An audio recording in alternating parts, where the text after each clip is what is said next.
भगवान वीरो मंगलम गौतमोगणी मंगलम कुंद कुंदार्यो जैन धर्मोस्तु मंगलम सर्वमंगलमांगल्यम सर्वकल्याणकारकम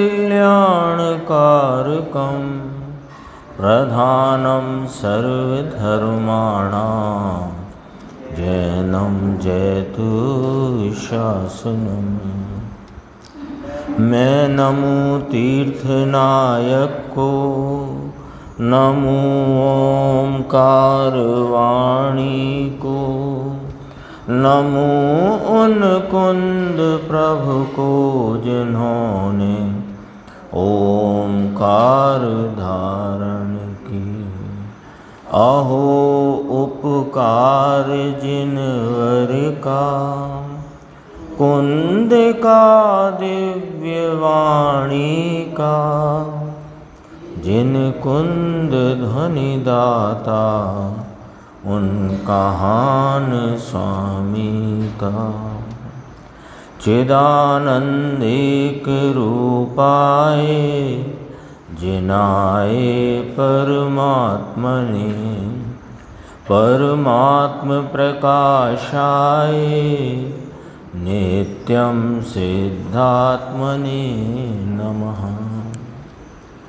परमात्म प्रकाश जी ग्रंथ है, इसकी 28वें नंबर की गाथा, जिस पर हमने गुरुदेव श्री के कल भी थोड़ा सा उसका स्पष्टीकरण आया था और आज भी उसकी चर्चा 28वीं गाथा की चली। इसमें आचार्य भगवान कहते हैं कि यह आत्मा इंद्रिय सुख दुख से रहित, इंद्रिय सुख दुख क्या हैं कि जो अतीन्द्रिय सुख से विपरीत हैं, ऐसे इंद्रिय सुख से रहित और मन के संकल्प विकल्पों को रहित है। इसलिए मन के संकल्प विकल्पों को सर्वथा दूर से ही त्याग, क्योंकि यह परमात्मा से जुदे हैं। और फिर कहा कि ऐसे लक्षण वाले, पूर्वोक्त लक्षण वाले जीव को तू आत्माराम मान और अन्य सब विभावों को छोड़। ये इसमें आई चर्चा। फिर एक इसमें भावार्थ में एक प्रश्नोत्तर भी आया, उसकी भी चर्चा गुरुदेव श्री ने करी है, अपन देखेंगे। भावार्थ से देखते हैं, पेज नंबर है 318 नीचे हिंदी में। ज्ञानानंद स्वरूप निज शुद्धात्मा को पहली व्याख्या की है कि आत्मा कैसा है, कि ज्ञानानंद स्वरूप निज शुद्धात्मा वह तो ज्ञान और आनंद स्वरूपी भगवान है। ज्ञान और आनंद जिसका स्वभाव त्रिकाल है वह आत्मा। आत्मा कौन आत्मा? तो यहाँ एकदम सीधी सटीक बात रखी कि ज्ञान और आनंद जिसका स्वभाव त्रिकाल है वह आत्मा।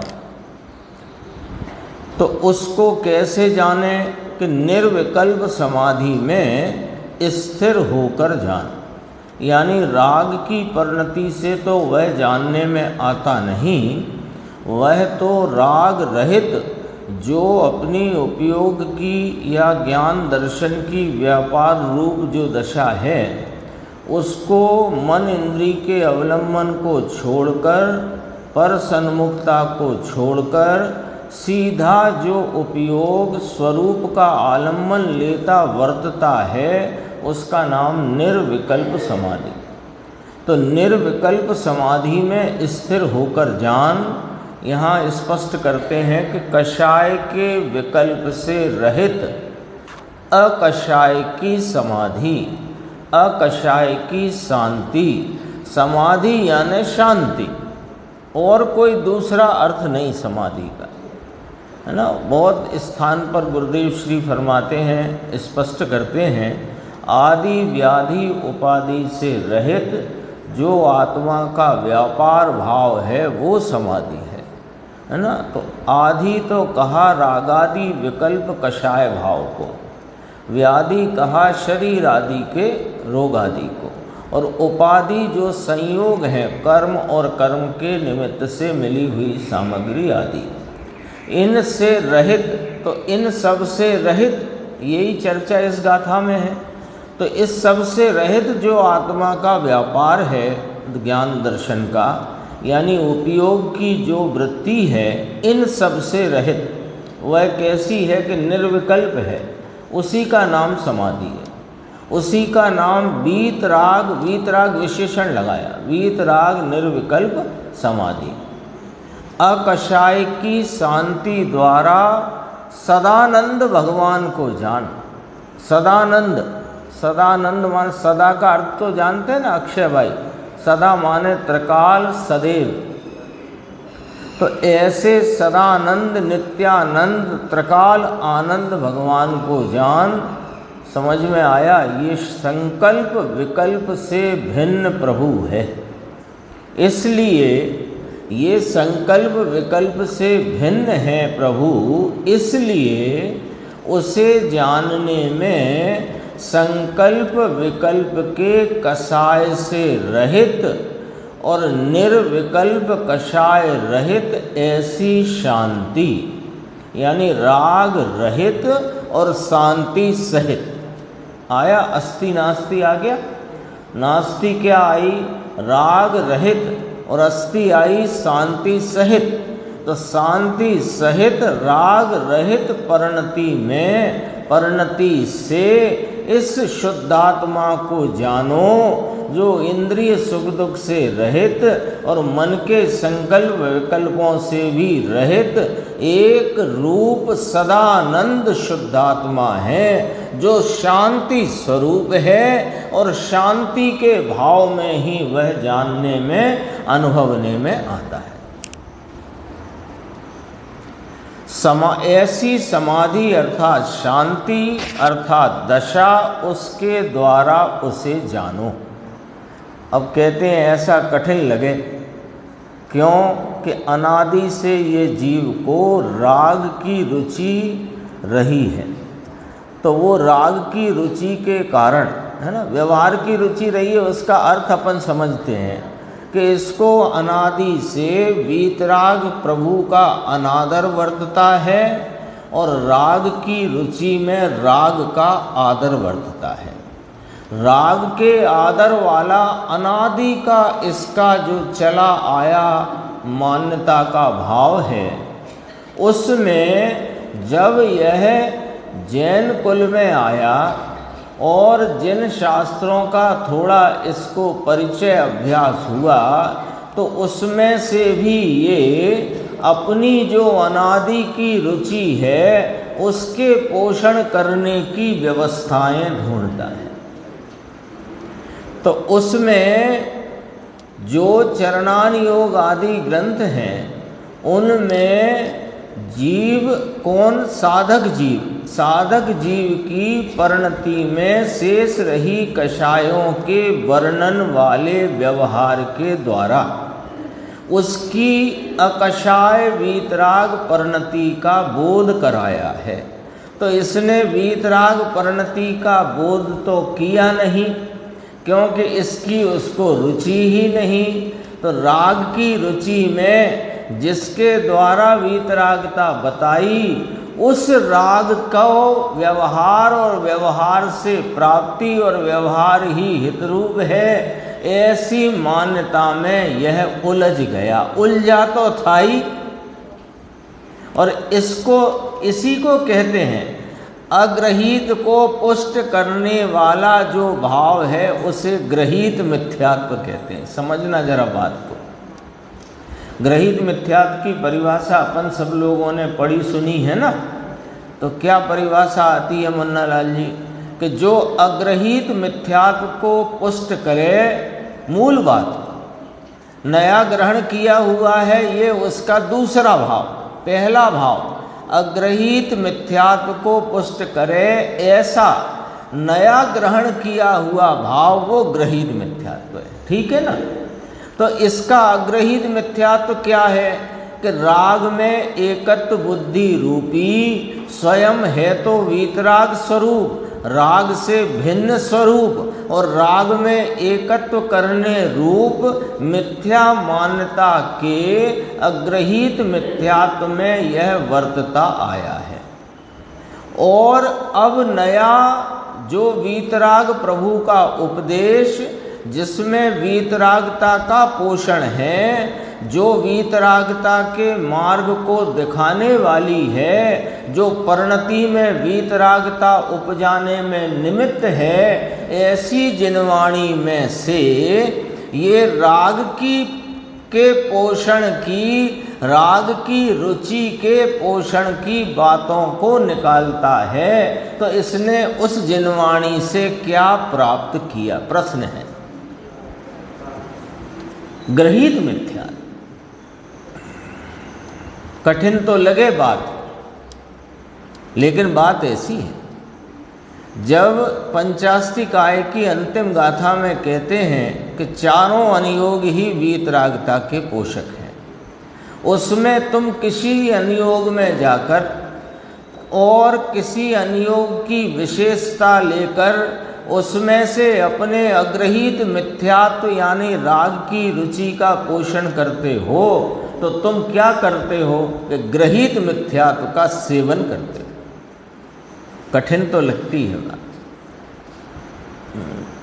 देखो, राग रहित और शांति सहित ऐसी समाधि अर्थात शांति यानी दशा, उसके द्वारा उसे जान। ऐसा कठिन लगे, व्यवहार से होता है, व्यवहार से होता है। ऐसे लोगों को, अब ऐसे लोग कौन हैं उसकी अपन चर्चा कर चुके। ऐसे लोगों को ये कठिन लगता है। और आगे देखते हैं। देखो, पेज आ गया 320। तो कहा, पहले तो कहा यह इंद्रिय जनित सुख दुख से रहित है और मन के संकल्प विकल्पों से भी यह आत्मा सदानंद शुद्धात्म स्वरूप जुदा है। तो उसको निर्विकल्प वीतराग समाधि द्वारा जान। और क्या कहते हैं? अन्य परमात्म स्वभाव से विपरीत, यानी परमात्म स्वभाव से विपरीत अन्य जो पांच इंद्रियों के विषय आदि सब विकार परिणामों को दूर से ही त्याग। क्यों त्याग? वे तो हैं ही नहीं ना साहेब, फिर क्या त्याग? कि वे हैं नहीं तेरे में और तेरे, तो भी तुमने अज्ञानता के वश उनको अपना माना है। यही त्याग, यही त्याग। तो कहते हैं पांच इंद्रियों के विषय आदि सब विकार परिणामों को दूर से ही त्याग। भगवान और भगवान की वाणी भी इंद्रिय का विषय है। अपन जब बात आती है तो वो एक समझाने वालों की भी और समझने वालों की भी ऐसी ही एक व्यवस्था बन गई है कि पांच इंद्रिय के विषय की बात करें तो खाने पीने भोगने के जो विषय हैं उधर ही हम हमारा अर्थ निकालते हैं। अरे वे तो हैं ही, वे कोई अतीन्द्रिय विषय हैं ये नहीं कहना है, वे तो पांच इंद्रिय के विषय हैं ही। लेकिन भगवान और भगवान की वाणी भी इंद्रिय का विषय है, उसे छोड़ लो साहब। भगवान और भगवान की यानी भगवान का आलम्बन और उनकी वाणी, उस वाणी का आलम्बन भी छोड़ देंगे तो कहाँ जाएंगे? कि यहाँ आओगे? घबराते क्यों? सबका प्रश्न यही है कि पांच इंद्रिय के विषय तो त्याज्य हैं। अरे ये तो जैनेतर लोग भी कहते हैं, इसमें कौन सी बड़ी बात करी है तुमने? नहीं कहते हैं? सब लोग कहते हैं। तो जैन धर्म में कोई विशेषता है कि हाँ विशेषता है। यहाँ प्रत्येक बात का यथार्थ, परमार्थ और अंतर तक की गहराई तक पहुँचाने वाला अर्थ कहा जाता है। ऊपरी ऊपरी बात नहीं चलती है। तो इंद्रिय और इंद्रिय के विषय में क्या आया कि ये इंद्रिय, कल अपन ने बात की थी 21वीं गाथा, ये इंद्रिय जनिता, द्रवेंद्रिय, भावेंद्रिय और इंद्रिय के विषयभूत पदार्थ। तो भगवान और भगवान की वाणी कहाँ लेना है? इंद्रिय के विषयभूत पदार्थ। तो उसे छोड़। अब इसे घबराहट हो जाती है कि उसे छोड़ देंगे तो कहाँ जाएंगे साहब, आप तो मरवा ही दोगे। जैसे तैसे तो ये धंधे व्यापार की रुचि ढीली हुई थोड़ी सी और इधर को आए, अब कहते हो इसे छोड़, तो इसे छोड़ देंगे तो कहाँ जाएंगे प्रभु हम? तो तुझे वही रास्ता क्यों याद है? उसे भी छोड़ेगा तो यहाँ आएगा। निर्विकल्प समाधि द्वारा इस सदानंद शुद्धात्मा को जान, तो इसे जानने के लिए तो तुझे छोड़ना ही पड़ेगा। क्योंकि जब तक वीतराग भगवान साक्षात भगवान हो, उनकी प्रतिमा हो, उनकी वाणी हो, उनकी वाणी में रचे हुए शास्त्र हो, उनका भी जब तक लक्ष्य रहेगा तो तू अपने स्वरूप का आलंबन नहीं ले सकता। तो फिर अशुभ में चले जाएंगे तो अशुभ में चले जाओगे तो इसलिए चले जाओगे क्योंकि तुम्हें इस शुद्ध स्वभाव का भरोसा नहीं है। यदि शुद्ध स्वभाव का भरोसा करो, अरे विकल्पात्मक ज्ञान में भी इस बात का निर्णय करो कि ये शुभ अशुभ को छोड़ने से ही शुद्ध भाव की प्राप्ति होती है, तो फिर तुम्हें कोई भय नहीं होगा। भय तो इसलिए है कि तुम्हें बाहर के विषय रूप पदार्थ, चाहे वे प्रशस्त हों कि अप्रशस्त हों, उनका तो भरोसा आता है, लेकिन इस अमूर्तिक सदानंद, इसमें आया ना, त्रिकाल आनंद जिसका स्वभाव है उसका नाम आत्मा है। अभी पढ़ा था अपन ने। भगवान स्वयं ऐसा कहते हैं, भगवान ऐसा स्वयं कहते हैं, हमारी ओर का लक्ष्य तू छोड़ और तू भगवान अंदर है, वहां जाओ ना भाई। तुझे भरोसा नहीं बैठता। ये क्यों अड़चन है ना? थोड़ी बात सरल है, गुरुदेव ने फरमाई है, लेकिन बात सरल होने पर भी इसमें अपनी जहाँ कमजोरी है उसका यहाँ पर समझो अपने को बोध कराया है कि तुम गड़बड़ कहाँ कर रहे हो। हम सब सुन रहे हैं, है ना। बहुत लोग यहाँ बैठे होंगे जिन्होंने वर्षों से सुना है ना भी होदी पमत्तो अपमत्तो, 6वीं गाथा, सालों से,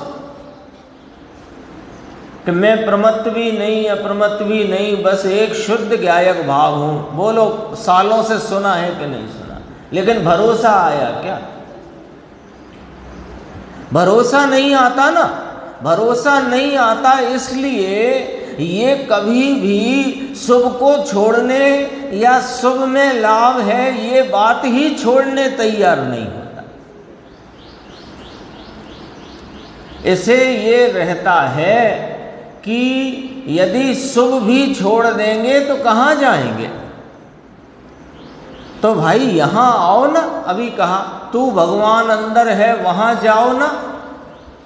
तुझे भरोसा नहीं बैठता। अब देखो 3 पंक्तियाँ हैं, बहुत ही गंभीर और प्रतिदिन ही आती हैं, लेकिन यहीं से अपने को मार्ग मिलेगा, इसलिए इन्हें गंभीर समझकर एकाग्रता से अपन पढ़ते हैं। देखो, एक समय की पर्याय की व्यक्तता में रुका हुआ अनादि से ये जीव 4 गति में क्यों परिभ्रमण कर रहा है, इस नीचे लिया है, उसको अपन अभी याद कर लेते हैं कि यह अनंत बार 9वें ग्रैविक तक होकर आया।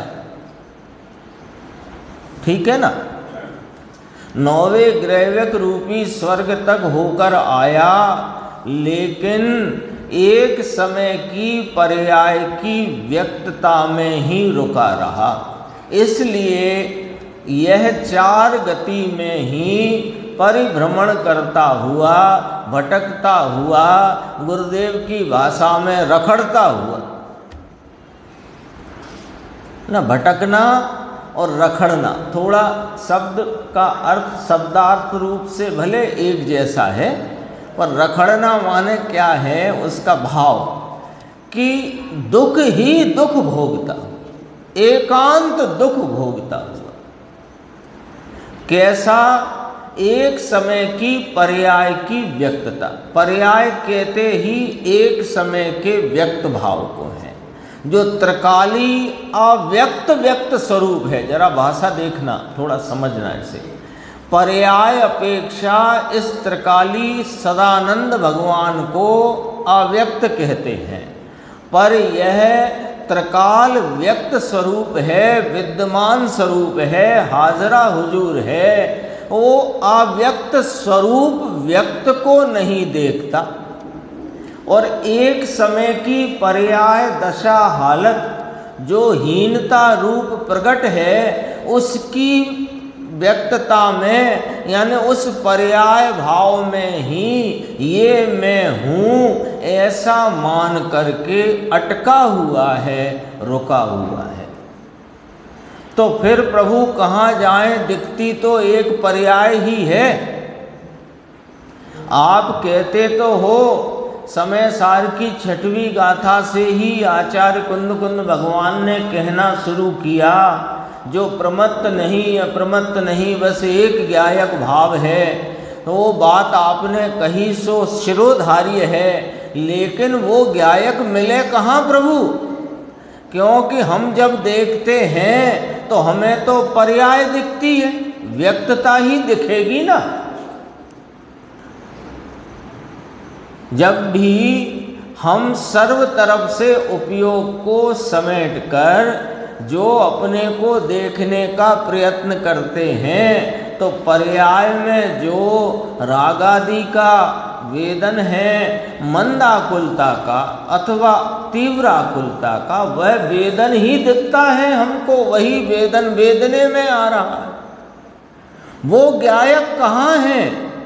जो प्रमत्त नहीं अप्रमत्त नहीं, वो ज्ञायक है कहाँ? मान लिया कि वही ज्ञायक है, वही मैं हूँ, वही मेरा स्वरूप है, लेकिन मिलेगा कहाँ? हम तो जब देखते हैं तो व्यक्त अवस्था ही दिखती है। तब कहते हैं उस एक समय की पर्याय के पीछे पूरा आत्मदल अपने व्यक्त स्वरूप रूपता से हाजरा हुजूर विद्यमान विद्यमान विद्यमान है। एक समय की पर्याय के पीछे ये वाला रहस्य जिसकी समझ में आ जाएगा मुकेश भाई, उसे आत्मा से अभी साक्षात्कार न हो ऐसा हो नहीं सकता। ये गुरुदेव श्री का ये ज्ञायक भगवान जो त्रिकाली है, जो एक रूप है, जो कायमी है, जो सदा ज्ञान आनंद स्वरूप है, ऐसा जो पर्यायों के गुण भेदों से भी रहित एक रूप स्वरूप भगवान आत्मा, वही मैं हूँ, ऐसी प्रतीति होगी कब? कि जब उसे जानेगा तब। बिना जाने प्रतीति नहीं होती। तो जानूं कैसे? मैं जानने जाता हूं तो पर्याय दिखती है। जैसे एक मोटी बात करें, कल आई थी ना परेश जामनगर का, उसने पूछा कि साहेब मैं आंख बंद करता हूं तो अंधेरा दिखता है। शायद दोपहर को आई थी ये बात। तो परेश था एक कोई 10 साल का बालक, उसने पूछा गुरुदेव से कि मैं आंख बंद करता हूं तो अंधेरा दिखता है। तो कहा वो अंधेरा दिखता है, उसे देखने वाला कौन? ऐसा करके वहाँ जवाब दिया।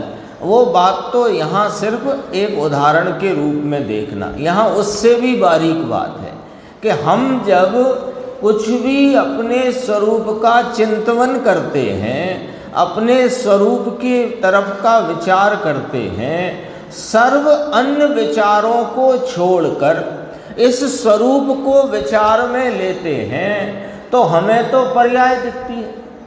वो पर्याय दिखती है क्या मतलब क्या कि वो जो अल्प दशा है वही दिखती है। तो फिर ज्ञायक कैसे दिखे कि वही दिख जाएगा? कैसे कि उसी के पीछे है वो। एक समय की पर्याय के पीछे पूरा आत्मदल है। पर्याय के पीछे आत्मदल है, इसका क्या तात्पर्य है कि देखो ये टीवी लगी है ना, ये टीवी के पीछे मान लो कुछ सामान रखा, चश्मा रखा है। तो चश्मा कहाँ है, चश्मा कहाँ है? तो निर्देश भाई ने कहा कि चश्मा टीवी के पीछे है। ठीक है, तो टीवी की तरफ तो देखा, फिर टीवी को नहीं देखा तो चश्मा दिखा। और यदि टीवी ही देखता रहे तो चश्मा कैसे दिखे? आ गया ख्याल में? टीवी लगी है ना ये, तो इसके पीछे चश्मा रखा है। अब वो चश्मा कहाँ है? तो कहा टीवी के पीछे है। तो अब बताओ चश्मा प्राप्त करने के लिए क्या करोगे? टीवी की तरफ देखने पर भी टीवी को देखना छोड़ोगे तो चश्मा दिखेगा ना। बस इतनी सी बात यहाँ पर कही जा रही है। एक समय की पर्याय के पीछे पूरा आत्मदल है।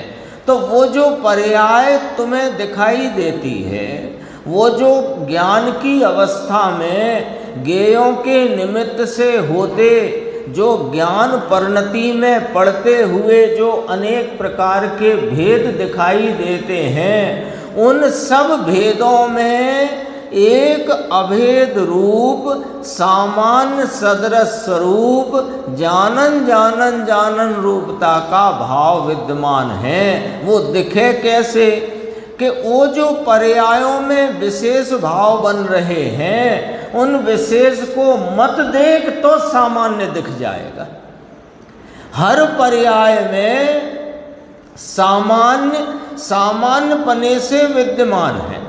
पर्याय स्वयं विशेष है, लेकिन पर्याय से रहित सामान्य स्वरूप प्रति पर्याय में है। यदि प्रति पर्याय में नहीं हो तो उसे त्रिकाली कैसे कहोगे? ये बताओ फिर।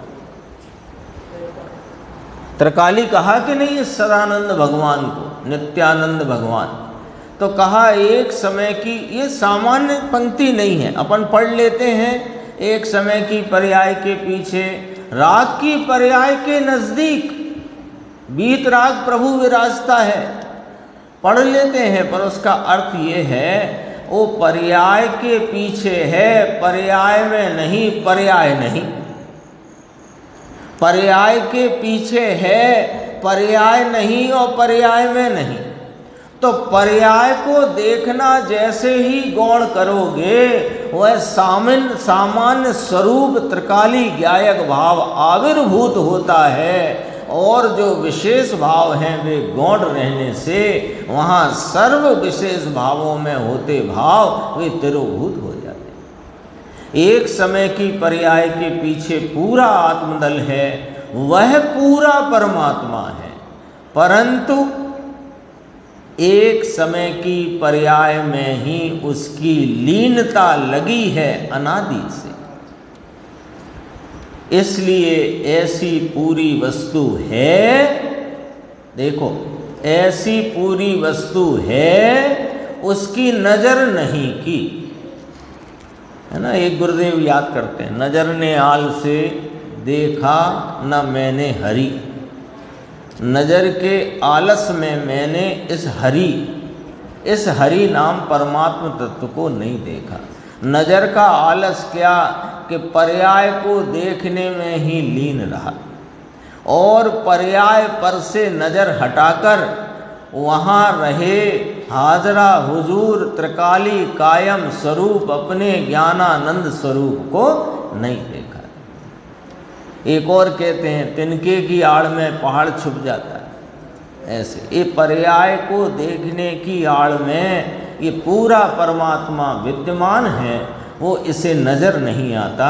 321 पे आते हैं। देखो, परमात्म स्वभाव से विपरीत 5 इंद्रियों के विषय आदि सब विकार परिणामों को दूर से ही त्याग, अर्थात कि वह होने ही ना दे। अब होने ही ना देने की क्या तरकीब कि अपने गायक भाव को देख, पर्याय को गौण करके पर्याय के पीछे रहे। इस पूर्ण स्वरूप परमात्मा को देखने पर वे उत्पन्न ही नहीं होते, ऐसा कहते हैं। उनका सर्वथा ही त्याग कर, है ना पाठ, सर्व प्रकारेण अपहर, अपरी सर्व प्रकार से, अपहर माने तज, सर्वथा ही त्याग कर। वीतराग का मार्ग स्यादवाद है, कथनचित रूप है। तो कोई कहे कि संकल्प विकल्प कथनचित छोड़ना और कथनचित आदर करना, ऐसा होगा क्या? कथनचित लगाओ आप तो सब जगह कथनचित कथनचित, तो कैसे लगाए, कैसे लगेगा कथनचित? भगवान केवली परमात्मा कथनचित केवली है, कथनचित बिना केवली, ऐसे लगाएं क्या? बताओ आप, बताओ, लगा दें क्या? सिद्ध भगवान कथनचित अशरीरी, कथनचित शरीरी, ऐसे लगाएं? कथनचित का अर्थ तो समझो। कथनचित क्यों है? स्यात्, कोई अपेक्षा, अपेक्षा से कथनचित है, तो उसमें दूसरी अपेक्षा है, ये जानना। पर एक ही अपेक्षा में दो भाव है, ये ऐसी तो बात नहीं है ना। यह स्यादवाद होगा क्या? कथनचित छोड़ना और कथनचित आदर करना, ये लोग ऐसा कहते हैं। निमित्त से भी होता है और उपादान से भी होता है, उसे स्यादवाद कहते हैं। अरे भगवान ऐसा है क्या? स्यादवाद क्या कहता है कि स्वयं कार्य की अपेक्षा से उपादान से ही होता है, निमित्त से नहीं, और अन्य उसमें अनुकूलता की अपेक्षा से निमित्त है, ये जान। ये कथनचित हुआ ना, या स्यादवाद हुआ। अब देखो यहाँ प्रश्न आया, किसी शिष्य ने प्रश्न किया कि निर्विकल्प समाधि में सब जगह वीतराग विशेषण क्यों कहा है? जब भी आप, एक तो समाधि कह दिया, ठीक है, पर समाधि कहने के लिए भी दो विशेषण पहले लगाए, निर्विकल्प समाधि, और निर्विकल्प के पहले भी लगाया वीतराग। तो वीतराग निर्विकल्प समाधि, ये वीतराग विशेषण क्यों हर जगह लगाया? उसका उत्तर नीचे देखना। उसका उत्तर कहते हैं, जहाँ पर वीतरागता है वहीं निर्विकल्प समाधि बना है। जहाँ पर वीतरागता है वहीं निर्विकल्पता है, अन्यथा निर्विकल्पता नहीं। तो वीतरागता जहाँ है वहीं निर्विकल्प समाधि बना है। भाषा देखो, राग रहित शांति, वहाँ वीतरागता है, और वीतरागता है वहाँ राग रहित शांति है। अरस परस घटाया, राग रहित शांति जहाँ है वही वहाँ वीतरागता है, और वीतरागता है वहाँ राग रहित शांति है। ये बात पहले भी आ चुकी है अस्ति नास्ति के रूप में। भूतार्थ सत्यार्थ प्रभु परमात्मा के आश्रय से जो सम्यक दर्शन होता है वह वीतराग परिणति है। चौथे गुण स्थान से वीतराग परिणति है। चौथे गुण स्थान से सब जगह वीतराग विशेषण क्यों कहा है? उसका उत्तर कहते हैं, जहाँ पर वीतरागता है वहीं निर्विकल्प समाधि बना है। जहाँ वीतरागता हो वहाँ राग रहित शांति होती है। इस रहस्य को समझाने के लिए एक तो ये वाली बात हो गई, एक तो क्या बात आई ऋषभ, कि जहाँ वीतरागता हो वहीं निर्विकल्प शांति या निर्विकल्प समाधि होती है। एक तो ये बात समझाने के लिए, अथवा जो रागी हुए ही कहते हैं कि हम निर्विकल्प समाधि में स्थित हैं, उनकी निषेध के लिए यहाँ वीतराग विशेषण का प्रयोग किया गया है। हैं तो राग में पड़े हुए और कहते हैं कि हम निर्विकल्प शांति का अनुभव कर रहे हैं, उनके निषेध के लिए वीतराग शब्द का प्रयोग किया। उसका स्पष्टीकरण देखो, है तो राग और कहे हमारे निर्विकल्प समाधि है, वेदांती है ना ये। तो देखो आ गया, मतार्थ भी आ गया ना गाथा में, सब आते ना, शब्दार्थ, फिर आगमार्थ, नयार्थ, मतार्थ और भावार्थ सब आता है। वेदांती है ये कहें कि हमको अनुभव होता है, अनुभव होता है, धूल भी अनुभव नहीं, राग का अनुभव है। क्यों, कैसे कह दिया कि राग की बहुत मंदता हो ना, इसलिए उसे लगता है मुझे आत्मा का अनुभव हुआ। घोर अशांति में से निकलकर कम अशांति में आया तो उसे लगता है कि मानो शांति रूप अनुभव है। तो उसका निषेध करने के लिए ये यहाँ बात करी।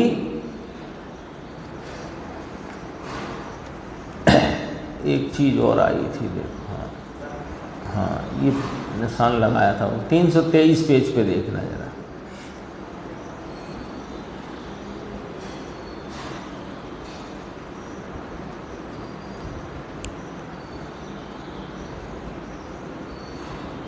ये देखो, रागी हो और वीतरागी परिणति मानता हो उसे बतलाने के लिए यह बात है, माने वीतराग शब्द को वहाँ पर विशेषण के रूप में प्रयुक्त किया गया है। आत्मा एक सर्वव्यापक है ऐसा अनुभव हमको होता है, वस्तु खोटी है ऐसा कहते हैं, उसे राग का अनुभव है और वहाँ और मानता है कि हम आत्मा का साक्षात्कार करते हैं। उसे समझाने के लिए यहाँ वीतराग शब्द या वीतरागता की बात की है। फिर एक इसमें दृष्टांत आया, उसकी भी गुरुदेव ने चर्चा करी, वो भी अपन 2 मिनट में देखते हैं। संक होगा वह श्वेत ही होगा। उसी प्रकार जो निर्विकल्प आत्मा, आत्मा आनंद का नाथ प्रभु, अतीन्द्रिय आनंद सदानंद प्रभु आत्मा, उसे अनुभव करने वाली दशा वीतरागी ही होती है। वहाँ विकल्प की गंध नहीं होती। यह बतलाने के लिए वीतरागता रूप ही होगी ऐसा बतलाया है। तो शंख का यहाँ दृष्टांत देकर टीकाकार आचार्य ब्रह्मदेव सूरी ने इसमें फरमाया। अपन चलते हैं ज्ञान गोष्ठी में, प्रश्न नंबर 520। नए प्रमाण का अपना अधिकार है। 520 नंबर का प्रश्न है, सरल प्रश्न है, उत्तर भी सरल है। देखो, जिस प्रकार अस्तित्व धर्म वस्तु का अपना है, उसी प्रकार नास्तित्व धर्म भी क्या वस्तु का अपना ही है, ऐसा पूछा गया है। और ऐसे प्रश्न उठने का कारण क्या, बस इतना अपन विचार करते हैं और जवाब तो अभी आ ही जाएगा। ऐसा प्रश्न उठा ही क्यों कि जैसे अस्तित्व धर्म वस्तु का अपना है, उसी प्रकार क्या नास्तित्व धर्म भी वस्तु का अपना ही है। ऐसा प्रश्न क्यों उठा, क्योंकि स्वयं से अस्ति और पर से नास्ति, ऐसा कथन आता है। यही आता है ना कथन, स्वयं से अस्ति पर से नास्ति। तो कोई सोचे तो प्रश्न उठ सकता है, कोई सोचे कि स्वयं से मैं अस्ति रूप हूँ, पर से नास्ति रूप हूँ, तो नास्तिपना पर का और अस्तिपना मेरा। तो तेरे में पर का नास्तिपना है, ये बात सच है। तो नास्तिपना का धर्म तेरा, कैसे नास्तिपने का कि पर से नास्तिपने का, और स्वयं से अस्तिपने का धर्म भी तेरा है। इसलिए चूंकि प्रश्न उठा, उसका जवाब आता है। जो आत्मद्रव्य अपने द्रव्य क्षेत्र काल भाव से अस्तित्व वाला है, वही आत्मद्रव्य पर के द्रव्य क्षेत्र काल भाव से नास्तित्व वाला है। बोलो, बात समझ में आई कि नहीं आई? सीधी बात है, सीधी बात है ना। ये मेरा बायां हाथ है, तो ये बाएं हाथ रूप है दाएं हाथ रूप नहीं। तो बाएं हाथ रूप होना भी इसी का धर्म है और दाएं हाथ रूप नहीं होना भी इसी का धर्म है। मुकेश जी, ये दाएं हाथ का धर्म थोड़ी है दाएं हाथ रूप नहीं होना, इसका तो दाएं हाथ रूप होना धर्म है। तो मेरे बाएं हाथ का बाएं हाथ रूप होना भी बाएं हाथ का धर्म और दाएं हाथ रूप नहीं होना भी बाएं हाथ का धर्म। ये वाला न्याय देखो तो जो आत्मद्रव्य अपने द्रव्य क्षेत्र काल भाव से अस्तित्व वाला है वही आत्मद्रव्य पर के द्रव्य क्षेत्र काल भाव से नास्तित्व वाला है। पर से ना होना पना भी वस्तु का ही एक अंश है। वस्तु में जहाँ भाव अंश है वहाँ ही अभाव अंश भी है। आती है ना 47 शक्ति में भाव शक्ति, अभाव शक्ति, फिर और भी वो तो 6 शक्तियों का क्रम है। पर भाव है और मुझ में ही अभाव है। किसका? शून्य शून्य नए आते हैं 47 नए में। स्वयं से अशून्य, पर से शून्य, स्वयं के भाव रूप और मैं ही पर के अभाव रूप। तो भाव अंश है, जहाँ वस्तु में भाव अंश है वहाँ ही अभाव अंश भी है। जहाँ स्वयं से अस्तित्व रूप धर्म है वहीं पर से नास्तित्व रूप धर्म भी साथ ही है।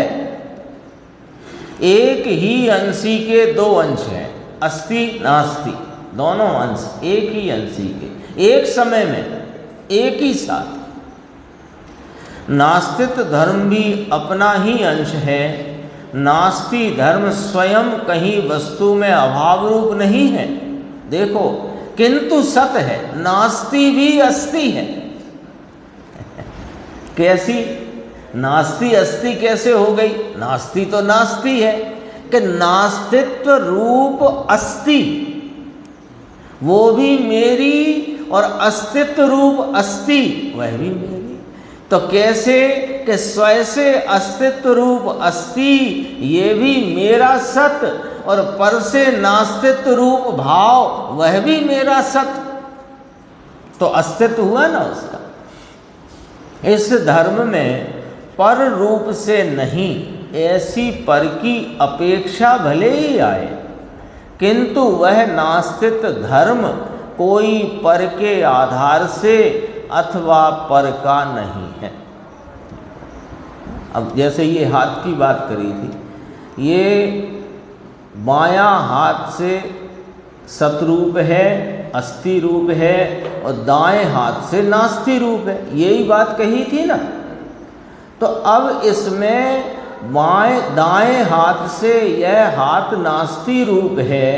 कौन? यह हाथ दाएं हाथ से नास्ति रूप है। जब ये कहा तो इसमें दाएं हाथ की अपेक्षा भले ही आई, लेकिन इसे बायां हाथ होने में और दायां नहीं होने में दाएं की कितनी ज़रूरत है?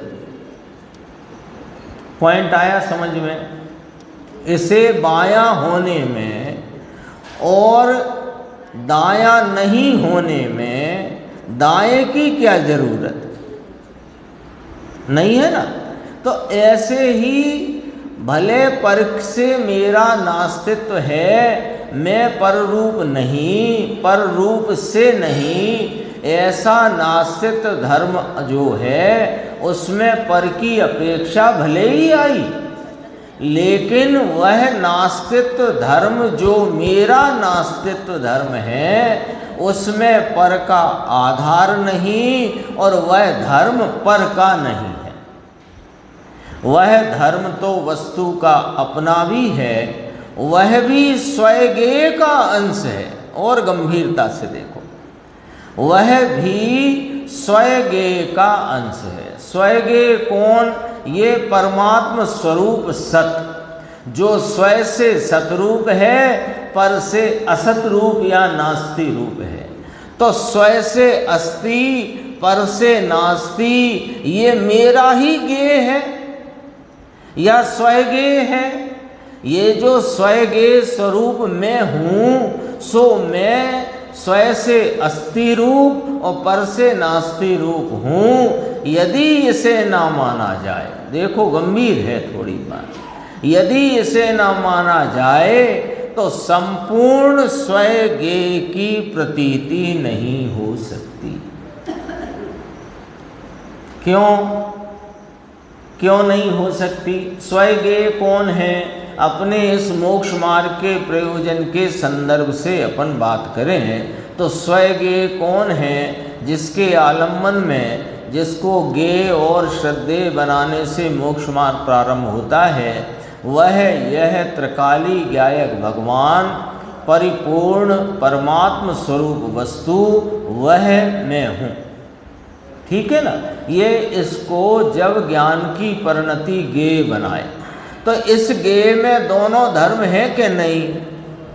इस दोनों धर्म में से यदि नास्तित्व धर्म को अस्वीकार कर दो तो संपूर्ण स्वयगेय की प्रतीति नहीं हो सकती।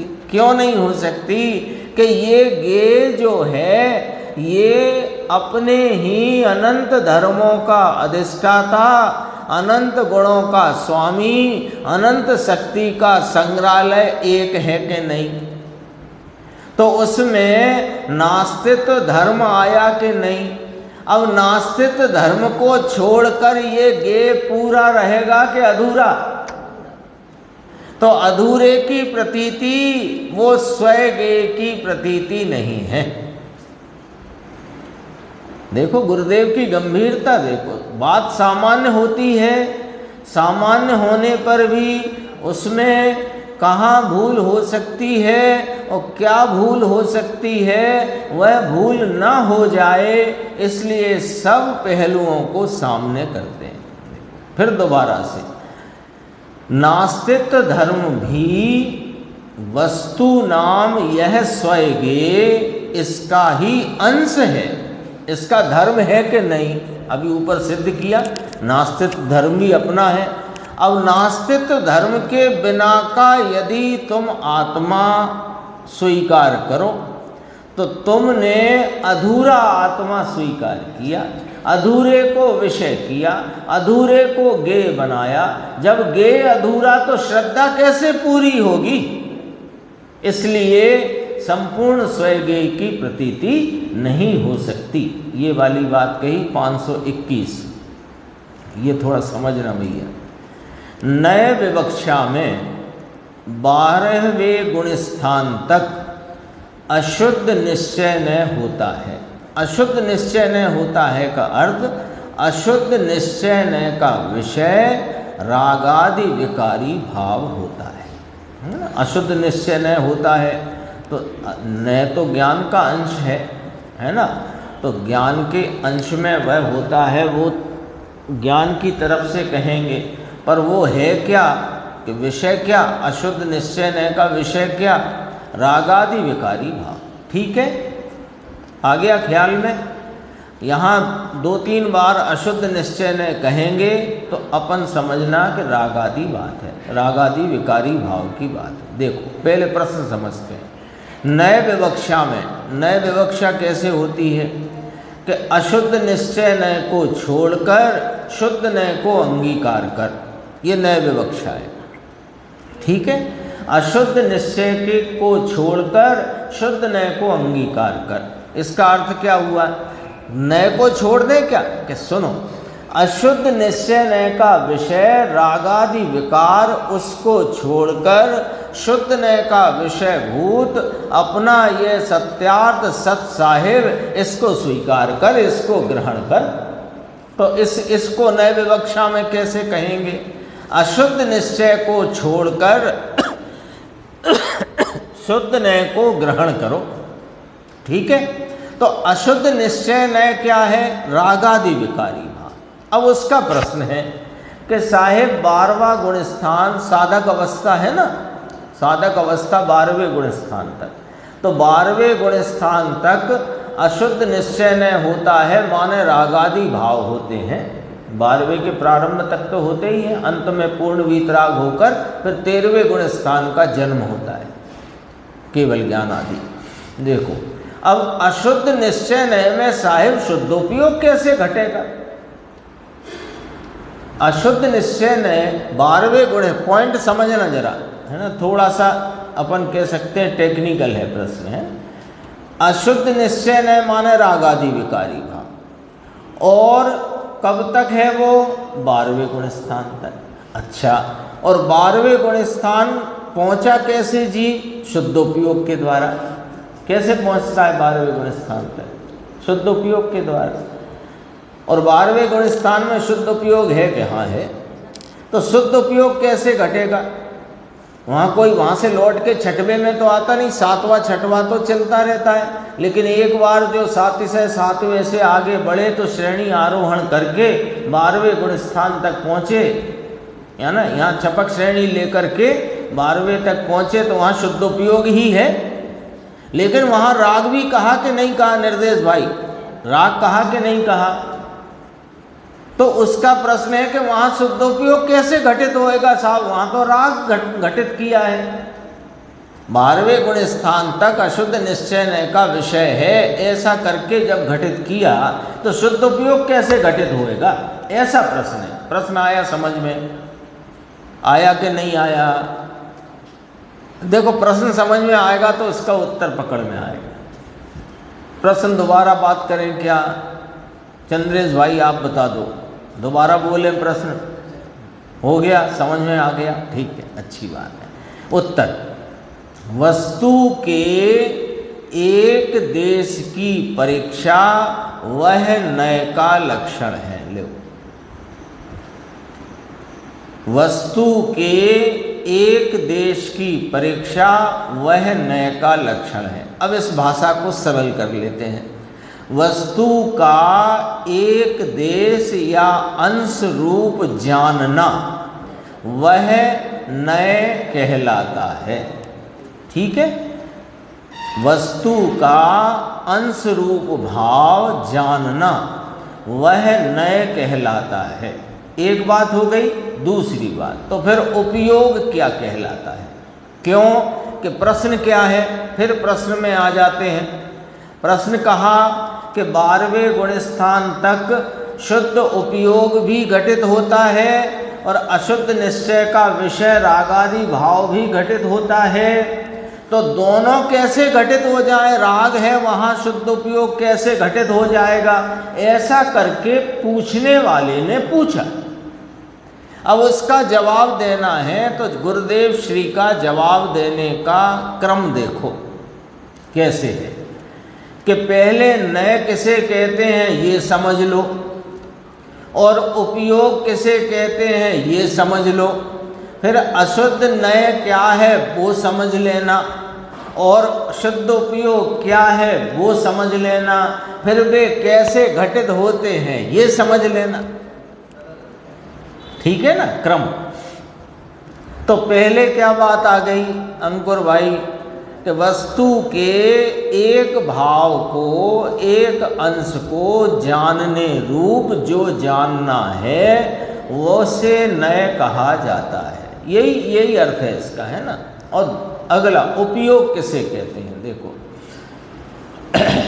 उपयोग के शुभ अशुभ तथा शुद्ध द्रव्य का अवलंबन वह उपयोग का लक्षण है। उपयोग कितने प्रकार के कहे? 3 प्रकार कहे। शुभ अशुभ, ये बहिर्मुख अशुद्ध उपयोग है ना, इसे एक साथ घटाओ तो अशुद्ध उपयोग। और शुद्ध द्रव्य का अवलंबन वह शुद्ध उपयोग। तो अभी सामान्य बात करी, ऊपर भी नय की सामान्य बात करी, शुद्ध नय अशुद्ध नय की बात नहीं करी। वस्तु के एक अंश को जानने रूप जो ज्ञान है उसे नय कहते हैं, यही कहा ना।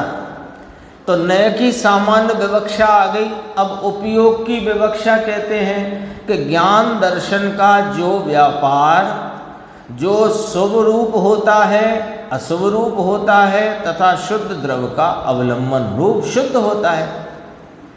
तो शुभ अशुभ यानी जो प्रशस्त निमित्तों में लगा हुआ उपयोग वह शुभ उपयोग कहलाता है। जो अप्रशस्त निमित्तों में वर्तता उपयोग वो अशुभ उपयोग कहलाता है। जो शुद्ध द्रव्य के अवलंबन रूप उपयोग है, ज्ञान दर्शन का व्यापार जो शुद्ध द्रव्य को विषय बनाकर वर्तता है, वह उपयोग शुद्ध उपयोग कहलाता है। तो उपयोग का अर्थ हुआ कि ज्ञान दर्शन का वह व्यापार जो जानने देखने में ज्ञेय का आलम्बन लेकर वर्तता है। अब वो परज्ञेय का आलम्बन लेता है तो शुभ अशुभ रूप वर्तता है, और स्वज्ञेय का आलम्बन लेता है तो शुद्ध उपयोग रूप होता है। हो गई स्पष्ट। अब आगे, इसलिए अशुद्ध निश्चय नय में भी शुद्धात्म द्रव्य का अवलंबन होने से, शुद्ध ध्येय होने से तथा शुद्ध साधक होने से शुद्ध उपयोग परिणाम घटता है। अब अशुद्ध निश्चय नय का विषय क्या आया था? रागादि विकार, ठीक है। अच्छा, और शुद्ध उपयोग का लक्षण क्या आया? शुद्ध द्रव्य के अवलंबन रूप ज्ञान दर्शन के व्यापार रूप जो उपयोग की दशा है उसको शुद्ध उपयोग कहते हैं, ठीक है।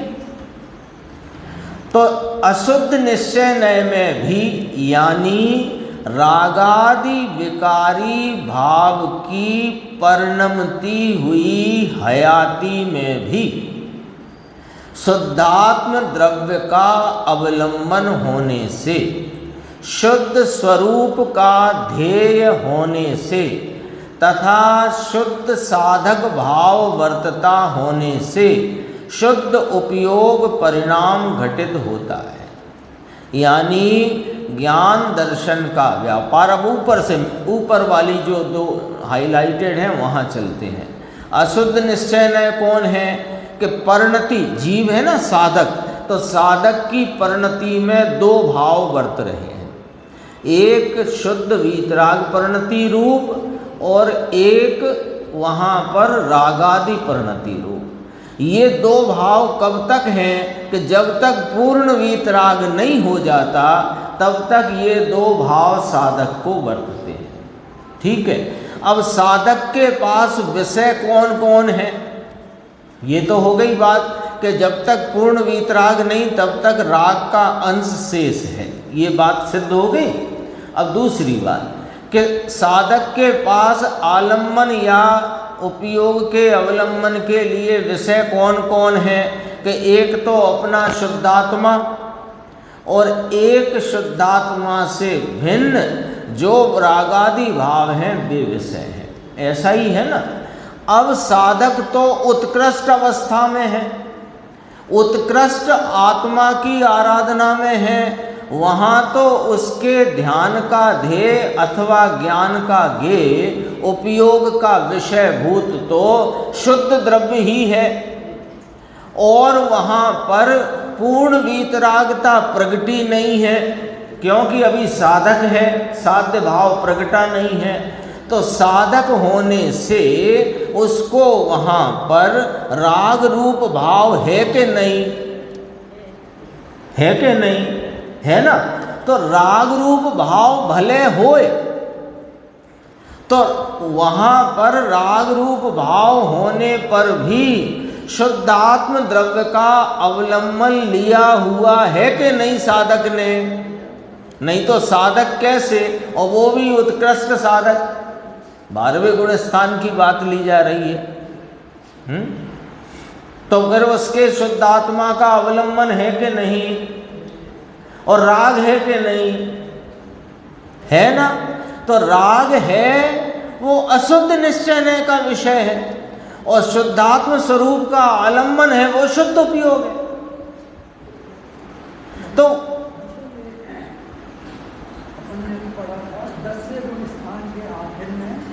या 12वें गुण स्थान के शुरू में राग तो खत्म हो गया पूरा उसका?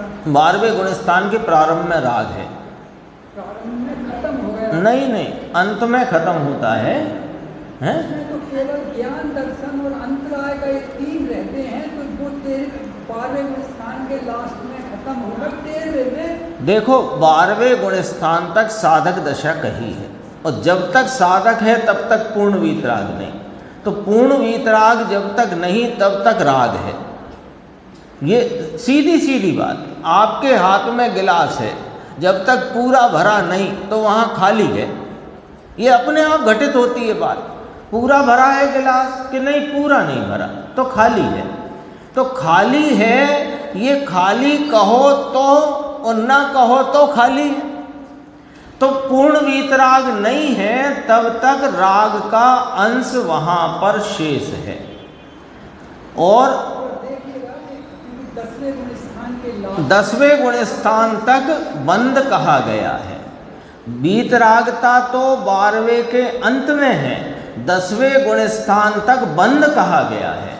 ज्ञानी साधक को भी 10वें गुण स्थान तक बंद भाव है, और बंद भाव है वहाँ बुद्धिपूर्वक राग तो है ही नहीं। अबुद्धिपूर्वक का राग है और उससे बंद है, क्योंकि राग का काम है बंद करना। लेकिन 12वें गुण स्थान में बंद नहीं है, राग है, हैं? अब परिणमन नहीं माने, राग का अंश शेष है ना वहाँ पर। बस पॉइंट ये है, राग का अंश शेष है तो उसे कौन सा नए विषय करेगा? अशुद्ध निश्चय नहीं।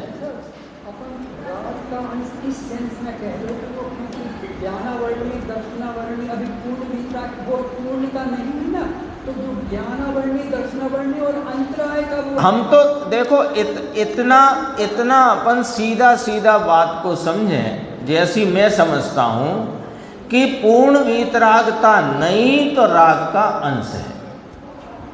ये इसमें भी घटित किया, गुरुदेव श्री ने किया।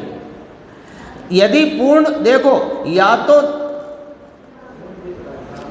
सीधी बात करो, या तो पूर्ण वीतराग है नहीं तो राग है। कौन सा है वो करणानी योग में बारीक हिसाब किताब होगा, जो भी होगा, लेकिन राग का अंश है, ये बात पक्की। वो कौन कौन से कर्मों का वहाँ पर किस प्रकार से अभी हिसाब किताब चल रहा है, वो करणानी योग में होगा वर्णन। मैं उसकी मनाही नहीं करता, मुझे पता भी नहीं है उसका। मैं तो सीधी बात यहाँ पर जो है कि पूर्ण वीतराग है कि नहीं। पूर्ण वीतरागता तो 12वें के अंत में वो भी बहुत अल्प समय की है और तुरंत 13वां प्रकट होता है। इस वहाँ साध्य दशा का जन्म होता है और साधक दशा पूर्ण होती है। साधक दशा जब तक है तब तक राग का अंश है, पूर्ण वीतरागता नहीं है, नहीं है। तो राग का अंश है वहाँ पर, और राग का अंश है तो अशुद्ध निश्चय का विषय है। लेकिन शुद्ध द्रव्य का आलम्बन वहाँ है कि नहीं, उसका प्रश्न था कि जब वहाँ राग का अंश है तो शुद्ध उपयोग कैसे घटित हो गया। तो ये तो 12वें में क्या पूछते हो, तुम तो हमसे 7वें में ही पूछ लो। 7वें में भी शुद्ध उपयोग घटित होता है कि नहीं। अब इधर उल्टा चलेंगे, 7वें में शुद्ध उपयोग घटित होता है कि नहीं, और अबुद्धि पूर्वक का राग है कि नहीं। तो अबुद्धि पूर्वक का राग जो 7वें गुण स्थान में है वो किस नय का विषय बनेगा? अशुद्ध निश्चय नय का। और वहाँ पर शुद्ध उपयोग घटित होगा कि नहीं? होगा। शुद्ध उपयोग घटित नहीं तो 7वां गुण स्थान कैसे? अपन तो 7वें में आ गए। लेकिन जो 12वें का प्रश्न पूछा गया है तो 12वें में भी राग है कि नहीं, नक्की करो कि है, नहीं तो पूर्ण वीतराग लाओ। पूर्ण वीतरागता नहीं है 12वें में, तो 12वें मैंने पहले भी कहा 12वें के प्रारंभ में राग है, भले वो बहुत छोटा सा काल होता हो। प्रारंभ में राग है, अंत में वीतराग होते ही 13वें गुण स्थान का जन्म होता है। ऐसा ही ये विवक्षा है। 12वें के प्रारंभ में राग है तो 12वें में राग घटित हुआ कि नहीं हुआ? वो प्रारंभ में सही भले, पर हुआ कि नहीं हुआ? और उस प्रश्नकार ने तो अशुद्ध निश्चय ने कह करके पूछा है, तो उसने तो वहाँ राग है ये रख करके पूछा है, और उसका जवाब भी आया कि राग है। जैसे ही पूर्ण वीतरागता होती है 12वें के अंत में, तो तुरंत ये गुणस्थान बढ़ते हैं। तो कोई ऐसा नहीं है कि वहाँ पर बहुत अल्प समय में, अब श्रेणी का काल है, 7वें से आगे बढ़कर जैसे ही श्रेणी अंतर मुहूर्त में केवल ज्ञान होता है। अंतर मुहूर्त कितना होता है?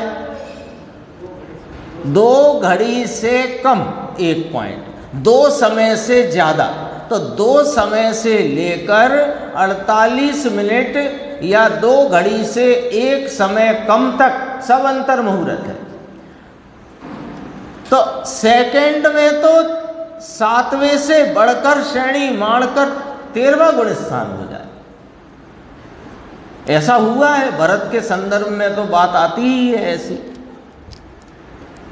देखो यहां कहा अशुद्ध निश्चय नय में भी, यानी राग का अंश वहां विद्यमान होने पर भी शुद्धात्म द्रव्य का अवलंबन होने से, शुद्ध ध्येय होने से तथा शुद्ध साधक होने से शुद्ध उपयोग परिणाम घटता है।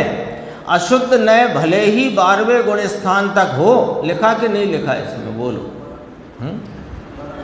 जनवरी 76 में छपा है आत्मधर्म में। अशुद्ध नय भले ही 12वें गुण स्थान तक हो, परंतु साधक जीव के उपयोग का अवलंबन। अब इसे साधक कहा जा रहा है। 12वें गुण स्थान तक साधक कहना के साध्य कहना? साधक है, साधक है। तो साधक है मतलब साध्य भाव प्रकट नहीं हुआ, तो साधक है माने पूर्ण वीतराग नहीं हुआ। तो पूर्ण वीतराग नहीं हुआ तो राग का अंश है। तो राग का अंश होने पर भी देखो अशुद्ध नय, अशुद्ध नय माने राग आदि भाव, तो राग का अंश, अशुद्ध नय का विषय कौन है? अशुद्ध नय का विषय कौन है? रागादि भाव। और बता दो कोई लिखा हो अन्य जगह? सिर्फ रागादि भाव को ही अशुद्ध निश्चय नय का विषय कहा। अशुद्ध नय भले ही 12वें गुण स्थान तक हो, परंतु साधक जीव के उपयोग का अवलंबन त्रिकाली शुद्ध ज्ञायक भाव है, उसका ध्येय शुद्ध है और वह शुद्ध का साधक है। इसलिए उसके अशुद्ध नय होने पर भी, यानी रागादि अंश होने पर भी, पर्याय में, परिणति में, वृत्ति में, साधना में शुद्ध उपयोग होता है। शेष चर्चा आगे। स्वरूपी आविना